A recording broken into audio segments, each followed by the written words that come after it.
ఈరోజు ఒక శుభదినము. ఎందుకంటే ఆర్మూరు ప్రజలు, ఆర్మూరు నియోజక ప్రజలు 10 సంవత్సరాల నుంచి ఈ బిల్డింగ్ చూస్తే కూడా భయపడ్డారు. మామూలు ప్రజలు ఇక్కడ ఉండేది అసాంఘిక శక్తులు, రౌడీలు, గుండాలు తిష్ట వేసుకొని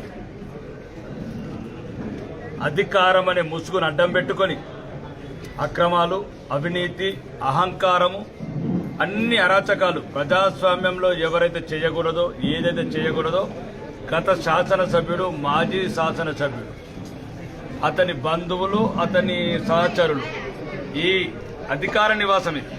అంటే ప్రభుత్వము ఒక శాసనసభ్యుడికి ఏర్పడిన ఒక అధికార నివాసంలో అక్రమాలు చేసినారు. అది ఇక ముందు చెల్లదు. ఇది అధికార నివాసం అంటే ప్రజల నివాసము. ప్రజలు తమ సమస్యలు చెప్పుకోవడానికి మామూలు ప్రజలు, అమాయక ప్రజలు, పేద ప్రజలు, బలహీనులు, పక్క చిక్కిన వాళ్ళు మాత్రమే రావాలి. దయచేసి పైరవిలు చేసేవాళ్ళు, డబ్బున్న వాళ్ళు, ధనవంతులు ఇక్కడికి వచ్చే అవసరం లేదు. ఓన్లీ ఎవరైతే ఈ రాజ్యంతో నించబడుతున్నారో, ఎక్కడైతే ఈ అధికార వ్యవస్థ వల్ల న్యాయం జరుగుతలేదో పేదలకు, అవి రెవెన్యూ వల్ల కావచ్చు, ఎక్సైజ్ డిపార్ట్మెంట్ వల్ల కావచ్చు, పోలీస్ డిపార్ట్మెంట్ వల్ల కావచ్చు, రాజకీయ నాయకుల వల్ల కావచ్చు, ఎవ్వరు ఏ సమస్య వచ్చినా ఇది ఒక ధర్మగంట, ఒక ధర్మరాజ్యం, ఒక రామరాజ్యం. రామరాజ్యం ఎట్లయితే రాముడు వెళ్ళిండో, ధర్మరాజ్యంలో ధర్మాత్ముడు ఎట్లయితే వెళ్ళిండో, ఈ 5 సంవత్సరాలు ప్రజలిచ్చిన ఈ అధికారాన్ని, ఈ ఆశీర్వాదాన్ని మొత్తం ఈ పేద ప్రజలకే అంకితం చేస్తున్నాను. ఒక్కటి ఇక్కడ నుంచి మీడియా మిత్రులు కూడా దయచేసి మీరు కూడా ఈ 87 పల్లెల సమస్యలు ఎవరైతే బాధితున్నారో, ఇప్పుడు నేను నిన్న హైదరాబాద్ ప్రెస్ మీట్లో చెప్పినట్లు 80 ఏళ్ళ వృద్ధురాలు బస్టాండ్లో పడుకుంటుంది. స్కూళ్ళల్లో స్కూల్ విద్య కావచ్చు, వైద్యం కావచ్చు, ఈ సమస్యల మీద ఫోకస్ చేయండి. ఎంతసేపు అధికార నాయకుల చుట్టూ, డబ్బున్నోళ్ళ చుట్టూ, ధనమున్నోళ్ళ చుట్టూ, దైవమున్నోళ్ళ చుట్టూ తిరగడం మానే. ఎక్కడ పేదవాడు ఉన్నాడు, ఎక్కడ ఇల్లు లేని వాళ్ళు ఉన్నారు, ఎక్కడ వైద్యం అందని వాళ్ళు ఉన్నారు, ఎక్కడ ఉపాధి అందని వాళ్ళు ఉన్నారు, వీళ్ళపైన మీరు దృష్టి సారించండి. ఇది నా హంబ్లీ రిక్వెస్ట్ మీకు. ఎందుకంటే ఇది ఆదేశం కాదు, నా విజ్ఞప్తి అనుకోండి, నా ప్రార్థన అనుకోండి. మీరే శివుడు మూడో కన్ను ఎట్లనో మీ మీడియా అనేది ఒక మూడో కన్ను. రాజకీయ నాయకులు చూడండి, అధికార వ్యవస్థ చూడండి, మీరు చూస్తారు. ఇక్కడ నుంచి దయచేసి మేము అందరినీ కోరుకునేది, ఏ సమస్య వచ్చిన పేదవాళ్ళు ధర్మంగా, ఇక్కడ ఎటువంటి అవినీతి, మొన్న కూడా చెప్పాను, గురుకులాల్లో గంజాయి తాగుతున్నారు పిల్లలు, గురుకులాల్లో గంజాయి తాగుతున్నారు, చిన్న ప్యాకెట్లు. అది మీరు మా దృష్టికి తీసుకురండి. ఇంకా గంజాయి అనేది త్వరలో కనుమరుగవుతుంది. రెండోది హాస్పిటల్ని కూడా ఇప్పుడు సూపరింటెండెంట్ గారు ఉన్నారు, మాట్లాడడం జరిగింది. ఆరోగ్య శాఖ మంత్రితో జరగడం జరిగింది. నేను కూడా ఇదే హాస్పిటల్కి వెళ్తాను ఇప్పటి నుంచి అని చెప్పాను. ఇన్స్ట్రుమెంట్స్ ఏవైతే లేవో ఇక్కడ నుంచి చెప్పాను. దామోదరం నరసింహ మంత్రి గారికి చెప్పాను, అన్న నేను కూడా నా ఫ్యామిలీతో అన్నది హాస్పిటల్కి పోవాలనుకుంటున్నాను.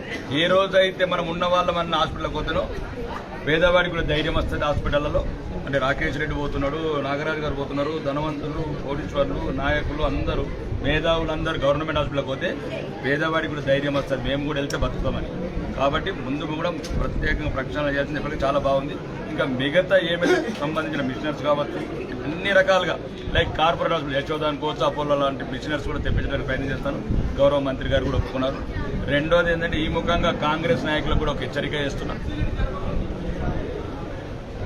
నల్లపామును చంపడమైంది, ఇక తెల్లపామున్నది. గౌరవనీయ ముఖ్యమంత్రి గారు, మీరు దొరలు పోయినరిగా మళ్ళా ఎల్మ దొర పోయినట్టు వాళ్ళ రెడ్డి దొరలు ఎక్కినాం. అహంకారం తలకెక్కినట్లది. కొన్ని ఏమన్నారు మీరు అసెంబ్లీలో, ఇక్కడ ప్రజలు ఎన్నుకున్న ప్రభుత్వం ఉంది, ఢిల్లీలో ప్రజలు ఎన్నుకున్న ప్రభుత్వం ఉన్నది కాబట్టి సహకారంకి ఏం లోటు రాదని ఆశిస్తున్నామని చెప్పి. మేము అంతే.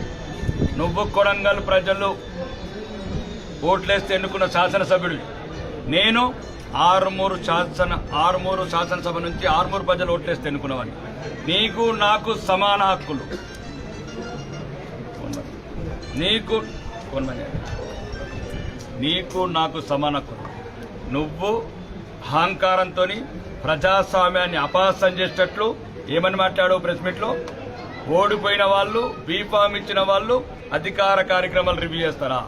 మరి నువ్వెందుకు ముఖ్యమంత్రి, మీరెందుకు మంత్రులు? మేము కూడా పాత మంత్రులు పాత ముఖ్యమంత్రిని రివ్యూ చేసుకుంటాం. కాబట్టి రాజ్యాంగం మీద ప్రమాణం చేశావు, రాజధర్మం నిర్వర్తించు ముఖ్యమంత్రి గారు. లేకపోతే ప్రజలు ఆత్మగౌరవం దించిన రోజు నీ ఆత్మగౌరవం తీస్తావు ప్రజాస్వామ్యయుతంగా. అదే ప్రజాస్వామ్యానికి బలం. నువ్వు ఏదైతే విర్రవీగుతున్నావో వారం 10 రోజులకే ఇది ఒప్పుకోది. ఆర్మూరు గడ్డ, ఈ ఆర్మూరు గడ్డ, నిజామాబాద్ గడ్డ, నిన్ను కూడా ఓడగొట్టిన గడ్డ, మాజీ ముఖ్యమంత్రిని ఇప్పుడున్న ముఖ్యమంత్రిని ఓడగొట్టిన గడ్డ నా నిజామాబాద్ జిల్లా. దయచేసి పరిధిలో లోబడి ఉండండి. రాజ్యాంగం మీకెంత తెలుసో మాకంత తెలుసు. కాబట్టి గౌరవనీయ ముఖ్యమంత్రి గారు, మీ అనుచరులు ఓడిపోయిన అభ్యర్థి ఎవరైతున్నారో వినయ్ కుమార్ రెడ్డి జర జాగ్రత్తగా ఉండు. అధికారులను బెదిరించడము, కాంట్రాక్టర్లను బెదిరించడము చేస్తే అక్కడికి పాతోడికి ఒక లెక్క చెప్పినా నీకు కూడా ఒక కొత్త లెక్క అయిపోవాల్సి వస్తుంది. వినయ్, నీకు కూడా ఒక లెక్క అయిపోవాల్సి వస్తుంది. మర్యాదగా ఆరుమూరు నుండి రాజకీయాలు చేయాలనుకుంటే ప్రజాస్వామ్యయుతంగా రాజకీయాలు చేయు. ప్రజలు తిరస్కరించినప్పుడు ప్రజల్లో గుర్తింపు తెచ్చుకో, ప్రజా అభిమానం పెంచుకో. మేమేదైనా తప్పులు చేస్తే మమ్మల్ని నిలదీయు. కాదు నీకు అధికారుల పైన దండ ఉంది, అండ ఉంది అనుకుంటే కలిసి సహకారం నిధులు తెచ్చుకుందాం. మీ ప్రభుత్వం ఉంది, మేము భారతీయ జనతా పార్టీ శాసనసభ్యుడిగా నేను నా ప్రజల మేలు నాకు ముఖ్యం. కావాలంటే నీకు ఏదైనా ఇన్ఫ్లుయెన్స్ ఉంటే నీ దొర నీ రెడ్డిలకు కాళ్ళు మొక్కడా, నీ రేవంత్ రెడ్డికి కాళ్ళు మొక్తావా, ఇంకొక రెడ్డికి కాళ్ళు మొక్తావా, ఇంకెవరు కోమటిరెడ్డి వెంకటరెడ్డి కాళ్ళు మొక్తావా, అందరికి కాళ్ళు మొక్కు. తీసుకురా నిధులు. ఏంద్రాబాయ్ ఆఫీసర్లను బెదిరించి నేనే చూస్తాను, నువ్వేం చూస్తావు, నువ్వెట్లా చూస్తావు అంటున్నా. అంటే ఓడినోడే రాజకీయాలు చేస్తే మరి ప్రజల ఇప్పుడు ఎట్లా వాళ్ళు ప్రజలు ఆదరించి ప్రజలు ఇప్పుడు మా భారతీయ జనతా పార్టీని గెలిపించారు, మేమేం చేయాలి? అలా అనుకుంటే దయచేసి నేను మీడియా మిత్రంగా చెప్తున్నా, ఇట్లాంటి సంఘటనలు ఓడిపోయిన శాసనసభ్యుడు ఏమైనా అరాచకాలు మా దృష్టికి వచ్చినాయి తీసుకొస్తే అతన్ని కూడా ఆర్మూరు నుంచి బహిష్కరిస్తాం. అవసరమైతే న్యాయస్థానాన్ని ఆశ్రయిస్తాం, అవసరమైతే రాష్ట్రపతి గారిని కలుస్తాం, అవసరమైతే రాజ్యాంగబద్ధంగా ఏమేమి సంస్థలు అన్నీ కలుస్తాం. ఒక్కటి మాత్రం బ్రోకర్ గాళ్లకు, చీటర్ గాళ్లకు, రౌడీ గాళ్లకు మళ్ళా చెప్తున్నాం, మళ్ళా ఏదో ఒక ముసుగేసుకొని ఒకటి వేయండి కాదని ఇంకొకటి తయారైన ఒక కొడుకులారా ఒక్కొక్కటి పని పడతాం. ఎట్లా పడతానో ఓడిపోయిన అడుగుని ఎట్లా పట్టినో ఇప్పుడు ఎవడైతే తెల్లపాము ఉన్నాడో వాడి ముసుగులో ఏదైతే మీరు దందాలు చేయాలనుకుంటారో ఇక్కడ కబ్జాలు ఛాన్స్ 5 ఏళ్ళు ఎట్టి పరిస్థితుల్లో కూడా వాడు ఆట తాగని. ఎప్పటికప్పుడు వార్తలను వీక్షించేందుకు Q9 న్యూస్ ని సబ్స్క్రైబ్ చేసుకోండి, లైక్ చేయండి, షేర్ చేయండి. విలువైన సమాచారాన్ని ముందుగా మీరే తెలుసుకునేందుకు బెల్ బటన్ ని క్లిక్ చేయండి.